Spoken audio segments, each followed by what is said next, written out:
Hello everyone, my name is David. Thank you for joining me. Today is the second part 2 of today's question and answer videos. We do this every single Monday, so please go down below and ask me any questions you want, and I'll answer them in the next question and answer video next Monday. And what else am I leaving out? Please, guys, tell us your locations. Say where you are. Ask me a question and say where you're from. We'd love it, please. So would a lot of other people. What else? If you can, please go down below and follow a link to its petition for what's called Shane's Law. And I already talked about this in part 1, so just real quick. Shane was a victim of narcissistic abuse, a huge nasty smear campaign. He committed suicide.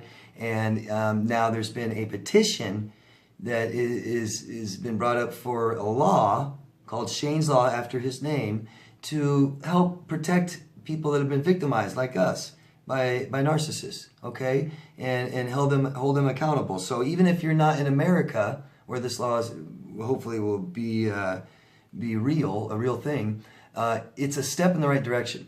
If America is doing this and your country hasn't yet, then maybe your country will take after other countries doing it, okay? So please, if you guys could, just go down and follow this link to the petition and just sign it real quick. Give it a little check, okay? Thank you so much. So let's get started with part 2. I'm sorry, guys. I'm a little tired right now. I've had a huge week, but today I just didn't have time to make these videos until kind of late, so I'm a little tired. Bear with me. Sorry. Next question is from David. Hello, David. What's a good Xmas gift for a narcissist? What's a good Christmas gift for a narcissist? And don't say mirrors. Thanks for all you do. Oh, thank you. And David's from Pennsylvania, USA. What's a good gift? Give them what they gave us. Nothing. I mean, right? Give them nothing. They never gave us anything.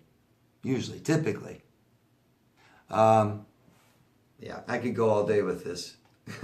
But, yeah. I think you're just being funny. Like my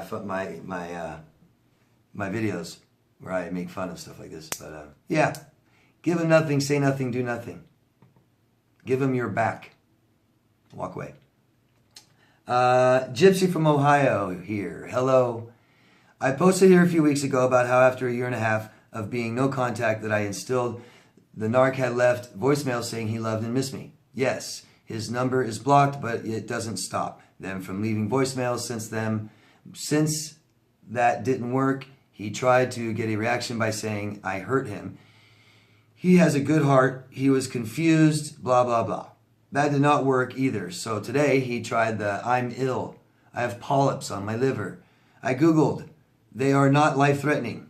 He acted like he was crying. Now I'm mad. What were lame hoovers that were easily ignored? This one has my anger, and I do not know what to do with it. All the pain, heartlessness, and calculated abuse he inflicted, he really thinks I will give a crap. Now I'm feeling guilty that I don't care. It's been a year and a half of zero contact, and he has the balls to try and make me feel sorry for him. Where do I pull this anger? Or where do I put this anger I feel? Good question. And I'm glad that you want to know, and I'm glad you're addressing it, right? So what do?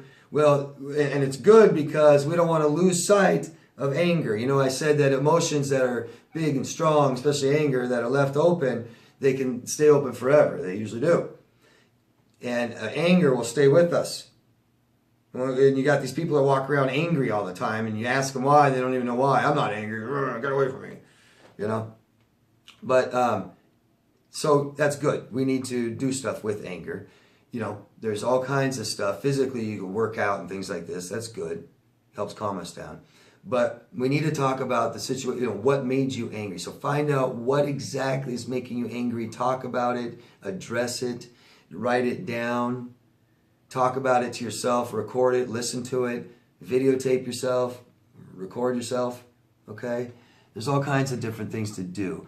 But that's important that you're doing something, that you're thinking about it and talking about it. Don't ignore it. Don't just drink or try to numb it, suppress it, okay? Feel it.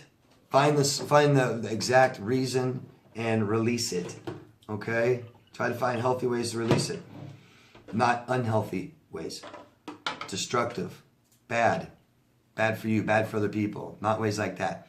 Don't need to hit and scream and yell. Okay? Good luck. I'm sorry he won't go away. That's crazy. Try to find out if you're giving him something. You might not realize that you're actually giving him something. That's what I say to people when you have people hoovering you and stalking you and won't stop contacting you and won't stop talking about you, won't stop making videos about you. When they don't stop doing that, you got to try to find, like, God, what am I doing? Am I giving them something? And try and make that stop. Z from Cape Town, South Africa. Hello, Z. My interactions with my borderline ex has not been very good. Very push-pull, as I have previously stated. Should I block her on my Instagram account? I don't know right now if it's out of spite, but for now I don't want to see her. You don't want to see her lies. I feel if I block her, I give her a negative response she thrives on. No, totally. I totally don't believe that. And I understand your worries and your concerns and feelings. I understand that. And I think what you're doing is focusing too much on her and what she thinks and how she feels. And that's probably what you might have done in the relationship when you were with her. That might be something that you might do to people that you start attaching to, is concentrate so much on how they feel and what they're thinking of you, and start focusing and concentrating on you and your life and what you're doing, where you want to go, where you want to be. Okay? Seriously. Try that. Try and keep more and more energy on you and forward and future, and not her and what she's doing in her future and things like this. Okay? If you really, once we get more confidence and higher self-esteem and feel really good about ourselves, we don't really care what they think anymore. Okay? And we don't care what it looks like, you know? But to be honest, really, what I think is it's the best thing you can do to them. It's not, they don't thrive on no contact. No contact says, I'm above you. I'm better than you. I'm leaving you in this nasty filth. And I'm moving on, up and beyond.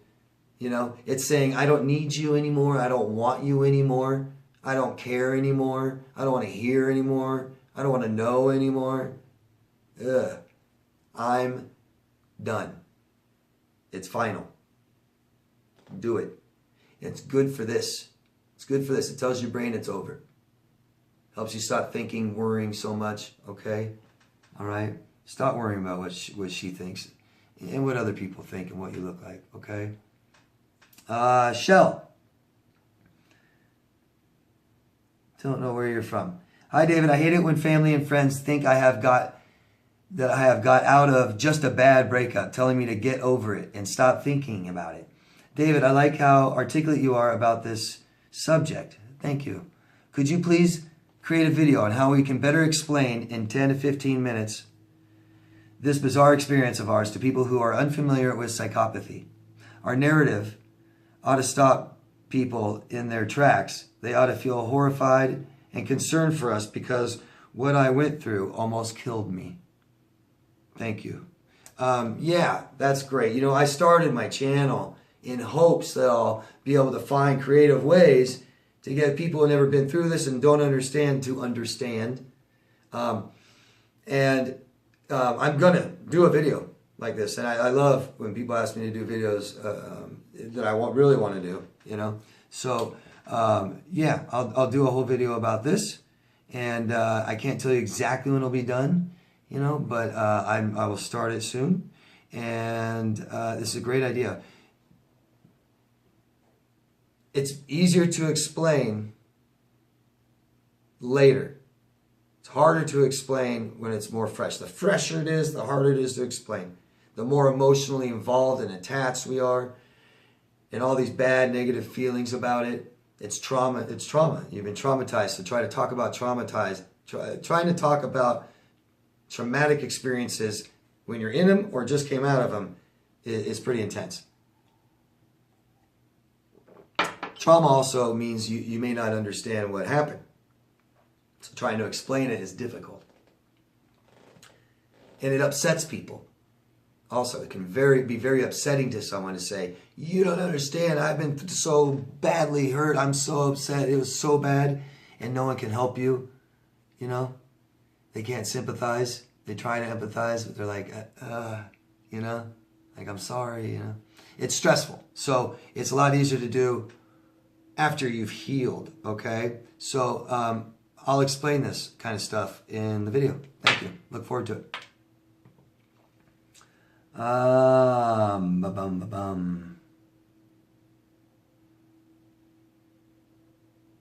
Can't read that. I've dated one narcissist after the other and wonder if I'm just not meant to find healthy love. What are your thoughts on this? And Matrix, I already answered that one. And it took me a long time to realize that my mother was a narcissist. Oh man, I already answered these questions. Z, Cape Town. Okay, here's one. Here's a new one. From Fit Mom Ella. Hello from California. If you are open to sharing, my question is, what was the breaking point for you ending the crazy ex-narcissist girlfriend relationship? Are you in a relationship now? If yes, how was the transition from a narcissist to a healthy relationship? Thanks in advance. Roberta. Thanks, Roberta. Thank you for asking. Appreciate that. So, I don't mind sharing. And what was the breaking point? Well, gosh, you know, Roberta, it was a really long, bad relationship. And towards the end of it, I was so beaten down and emotionally withdrawn. It was insane. I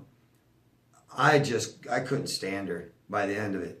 I just couldn't stand her. I was living with her. She was so abusive. It was everything you could think of. The very last end, she planned it all too. And it was bad. It was bad. I think she wanted me to try to like commit suicide. It was that bad. And so before it ended, before she finally was gone and left, it was so ugly and bad. There's so many final things that did it. But I really think it just was my emotional, how emotionally crushed I was, just so exhausted and tired and just done. I didn't even have a reaction to anything she was doing anymore. It was insane. I mean, I don't even want to talk about how some of the stuff was so bad. Yeah.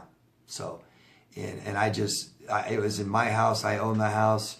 I couldn't leave. I couldn't get rid of her. So when she finally was gone, it was like, whew.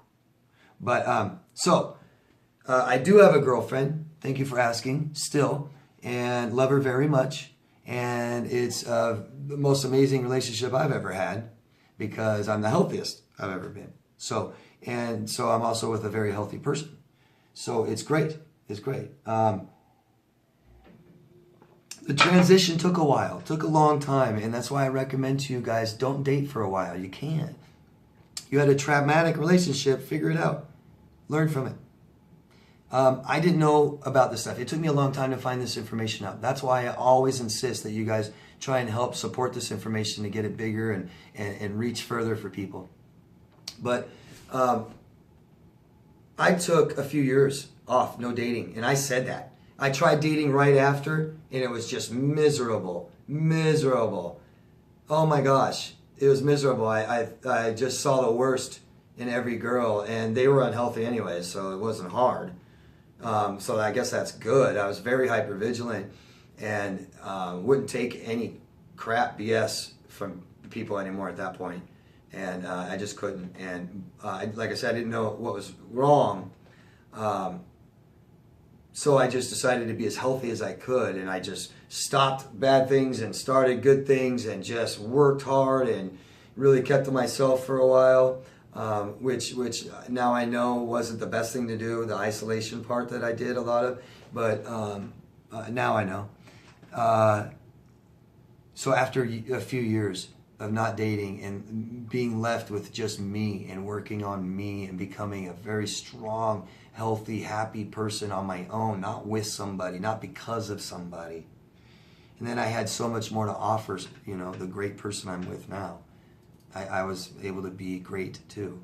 So it's incredible. The whole transition was really about me and me being happier and healthier, you know. And so then I could have happy and healthy relationships with someone else. So thank you. Thank you for asking. And that's it. That's it. This one was a lot shorter than the other one. So thank you. And again, guys, please help support this video. You can support things. Just keep it active. That's why I say thumbs up or down. Doesn't matter. Comments. Try and put this in a playlist and social media and your groups and forums and stuff like that. That's it. Thanks. And if you can, go down and sign the petition. Thanks, guys. Ask me anything you want. I'll answer them next week. Love yourself first. See you. Bye.